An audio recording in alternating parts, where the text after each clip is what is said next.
Imaginez que vous êtes propriétaire d'une maison, que c'est l'investissement d'une vie, et là, vous réalisez soudainement que vous êtes désormais en zone inondable. Mais vous savez pas si vous allez pouvoir revendre votre maison, si vous allez pouvoir même l'assurer ou renouveler votre hypothèque. C'est la réalité de dizaines de milliers de Québécois depuis que le gouvernement a proposé une nouvelle réglementation sur les zones inondables. Des gens qui ont jamais été inondés, qui là, pourraient ne plus pouvoir se reconstruire après un incendie, pourraient être privés même de pouvoir faire des rénovations majeures. Ils pourront même pas se protéger contre les futures inondations.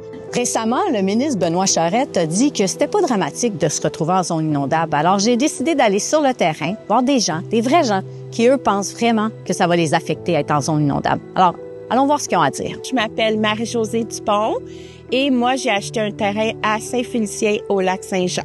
Ma perte financière s'élève à 100 000 $. Donc, j'ai un terrain avec lequel je peux plus rien faire. Même si je le vendrais, on peut pas construire. Avant que ces cartes-là sortent, j'avais le droit de construire. Puis nous, c'est sûr que c'est un rêve là, qui vient de tomber à l'eau. C'était un chalet familial qu'on voulait construire pour nos 4 enfants. Ce qui est choquant, c'est que c'est un endroit qui n'a jamais eu d'inondation. L'impact de me retrouver en zone inondable, c'est que je me retrouve avec un actif qui vaut rien. Ce qui est dramatique là-dedans, c'est qu'il y en a que c'est leur maison, c'est leur fonds de pension. Alors bonjour, je m'appelle Maxime Bonson-Environ. La maison n'a jamais été inondée.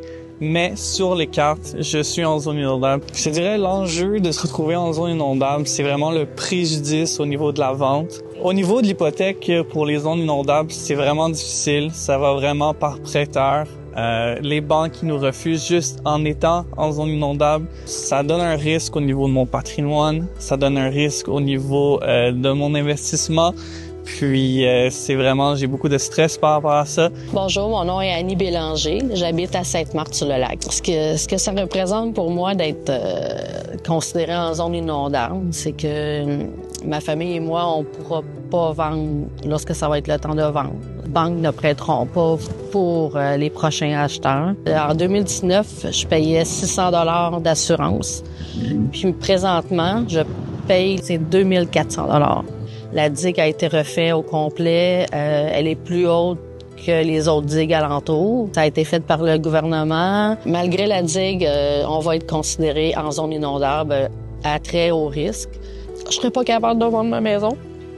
Puis même si je la vendrais présentement, je le laisserais à une autre famille qui aurait les mêmes problèmes que moi. Je suis pas capable. On n'aura pas d'avenir si c'est zone inondable. Je pourrais pas vendre, puis m'en aller, puis avoir une retraite, puis laisser un héritage à mes enfants. Il n'y en aura pas d'héritage. Il faut se rendre à l'évidence, se retrouver en zone inondable, c'est pas anodin et ça amène des inquiétudes importantes. Et c'est pourquoi j'ai accepté de parrainer une pétition que j'ai déposée à l'Assemblée nationale. Monsieur le ministre, je vous implore d'être enfin à l'écoute des citoyens impactés. Nous, signataires, demandons au gouvernement du Québec de reporter l'adoption de la réglementation et de maintenir les consultations tant que l'ensemble des cartes préliminaires n'auront pas été dévoilées aux citoyens et de mettre en place un processus simple et accessible de révision de la cartographie des zones inondables et de mobilité.